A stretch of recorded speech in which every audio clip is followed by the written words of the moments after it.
सर्वांना शुभ प्रभात.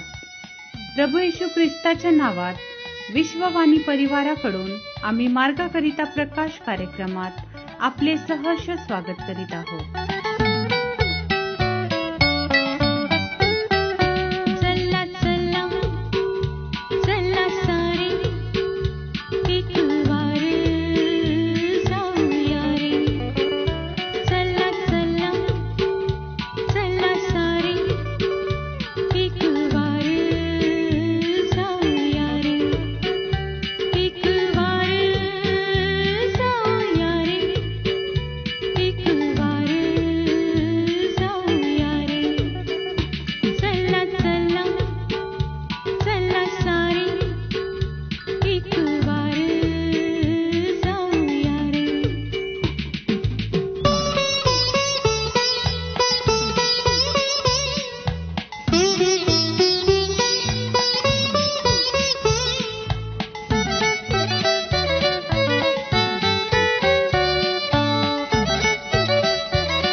आजच्या म्हणण्यासाठी निवडलेला शास्त्रभाग इर्मया 29 अध्याय वचने 11 ते 13.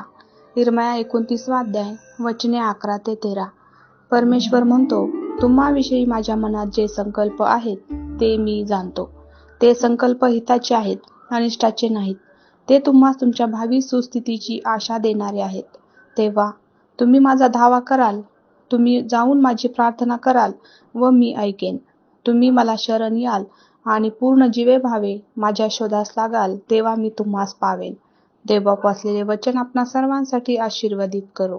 प्रभू येशू ख्रिस्ताच्या नावामध्ये आपण सर्वांना सलाम.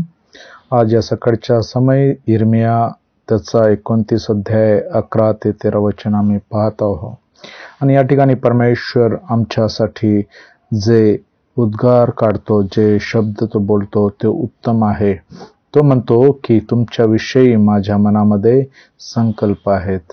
होय माझ्या मित्रांनो, देवाचं वचन मला आणि तुम्हाला आज उत्तेजित करत आहे की जरी आमच्या जीवनामध्ये आमचे घरातले लोक विचार करतील या नाही, आमचे शेजार पाजारचे लोक आम्हाला विचारतील की नाही, आमच्याबद्दल योजना करतील की नाही, किंवा आमच्या कंपनीमध्ये, आमच्या व्यवसायामध्ये आमच्याबद्दल हित करणारे कोण आहे या नाही, परंतु एक आहे जो आमच्या जीवनासाठी हित आखतो, जे आमच्यासाठी संकल्प करतो, तो म्हणजे परमेश्वर.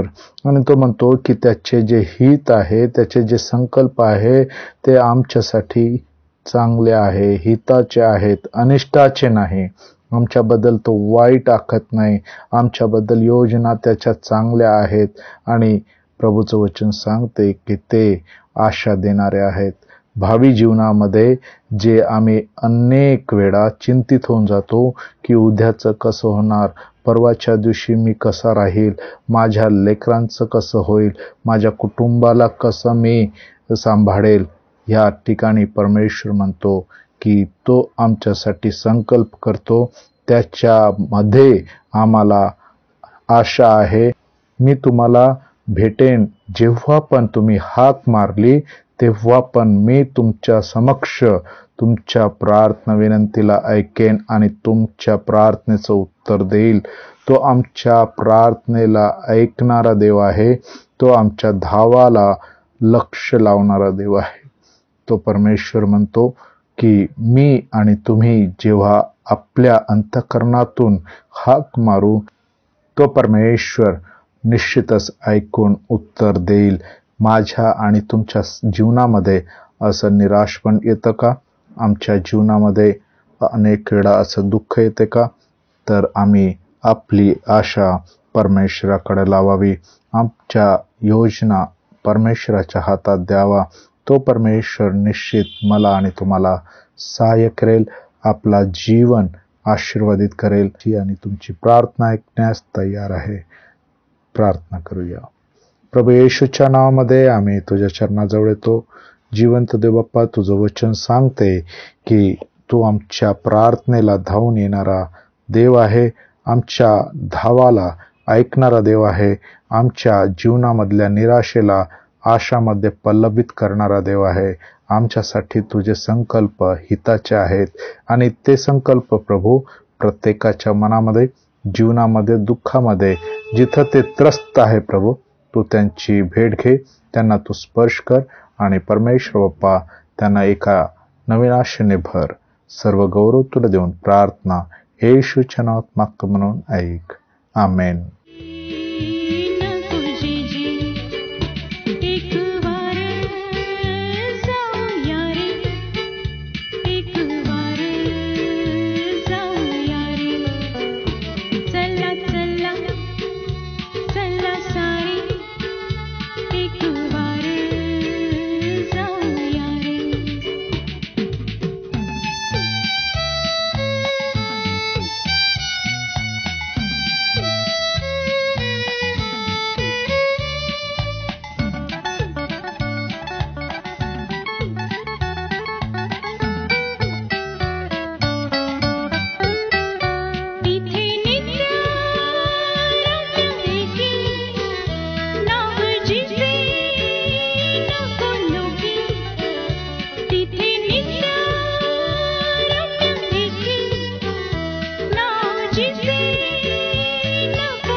मागा म्हणजे तुम्हास दिले जाईल, शोधा म्हणजे तुम्हास सापडेल, ठोका म्हणजे तुमच्यासाठी उघडले जाईल. आमचा टोल फ्री नंबर 1-800-2700-333. आम्ही आपणासाठी या नंबरवर प्रार्थना करण्यास उपलब्ध आहोत. धन्यवाद.